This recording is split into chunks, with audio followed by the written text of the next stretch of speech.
Well, once upon a time, our next guest was one of the listeners to Old Command Performance. Now he's been commanded to appear on it.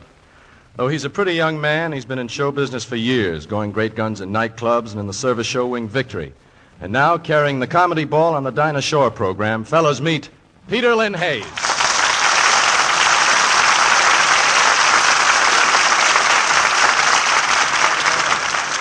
Thank you, Dick, for those kind words. Well, how do you like being a civilian? Oh, it's okay. Of course, I had a little trouble finding a hotel room. The one I got has hot and cold running. Hot and cold running what?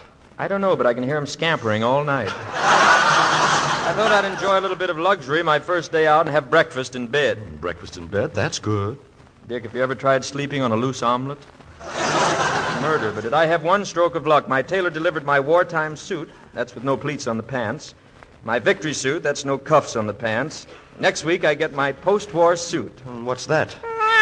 More pants. Oh, but you're really getting a firm grip on... You're really getting a firm grip on a radio career these days, Peter. What do you think is the most interesting thing about radio? Well, if Michelle will give me a downbeat, I should like to tell you. Michelle? The March of Time. This evening, the March of Time brings its vast audience a cavalcade of American singers. Down through the years, America's singers have captured the personality of the United States and given it to the rest of the world through the medium of America's popular songs. What could be more fitting than to start this potpourri of vocalizing with the original crooner and first lover of the microphone, Rudy Ballou.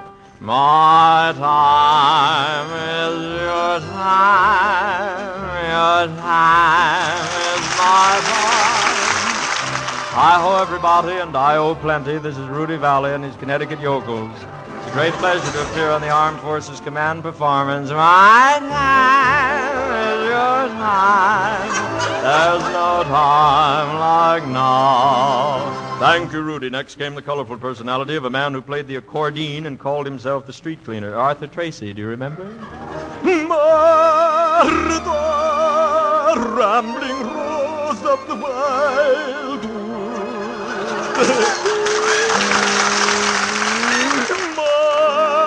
Martha, with your fragrance divine. Soon America settled its taste upon the greatest figure in modern show business. This man and his plaintive chanting have become an international institution in the world today. Need I say more? When the blue of the night meets the gold of the day.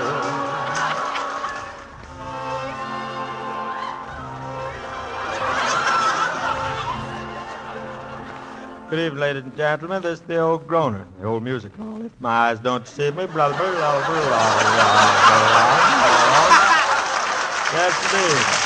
Well, comes down an old radio playmate of mine. A fellow used to be on the air with me a good many years ago. A fellow by the name of Robin Burns. Robin? Thank you, Bing. You know, Big, I certainly appreciate being on this here program with you. Well, I could remember when I first started out down at Van Buren at Grandpappy Schnauzer's stable. He had a stable down there, and I was stable boy. You know, Bing, that's a tough job. If you don't watch your work, it sure piles up on you. Thank you, Bing Crosby and Robert Burns. For many a long musical year, one particular dance band has remained consistently at the top of the list. Three brothers crept down from Canada some 13 years ago to capture the music-loving hearts of Americans with their danceable rhythms. This should take some of you right back to your pre-war prom days, Guy Lumbago and his Royal Canoodle. Should old acquaintance be forgot and never come to light? Hey, hey. Old acquaintance be forgot to the tune of old lang syne, syne of the Charleston.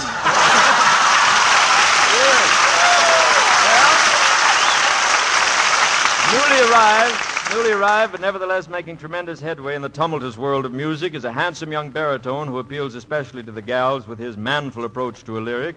Incidentally, the only singer I know who has muscles on his vocal cords, Vaughn Moose Monroe. Rising with the moon, high up in the midnight blue. And all too soon, my lover fades from view. Comes now a young gentleman who garnered a tremendous reputation from a war-torn world, proving conclusively that even during times of misery and strife, America loves to sing, and America loves her singers. Ladies and gentlemen, the voice, Frank Moonlight Sinatra. Laura is the face in the misty night. Footsteps that you hear down the hall. But what variety of vocals would be complete without a representative from the great blues singer? Here's a young lady that happens to be our very favorite for a long time now in the delineation of this particular type of song, the one and only Ethel Waters. Someday we'll find a cabin in the sky, mister. 'Cause I know we'll have a cabin in the sky.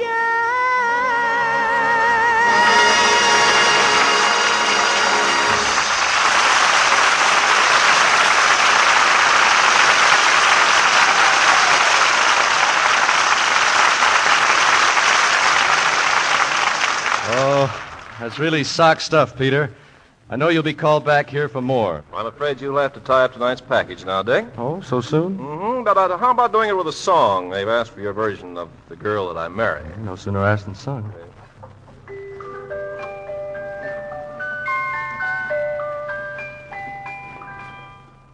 The girl that I marry will have to be as soft and as pink as a nursery. The girl I call my own will wear satins and laces and smell of cologne. Her nails will be polished, and in her hair she'll wear gardenia, and I'll be there instead of pleasant. I'll be sitting next to her, and she'll purr like a kitten.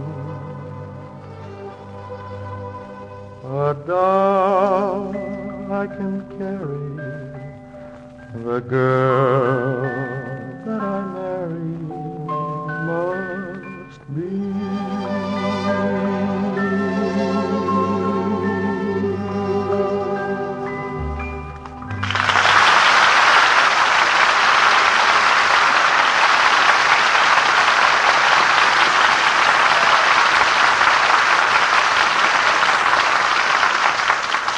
Thanks a lot, and that does it for tonight.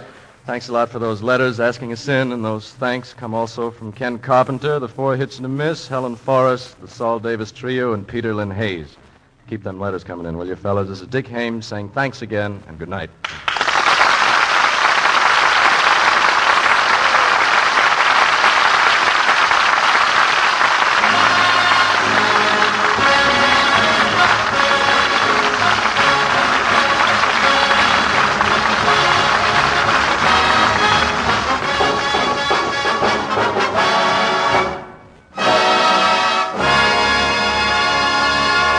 This program was arranged with the aid of the Hollywood Coordinating Committee. This is the Armed Forces Radio Service, the voice of information and education.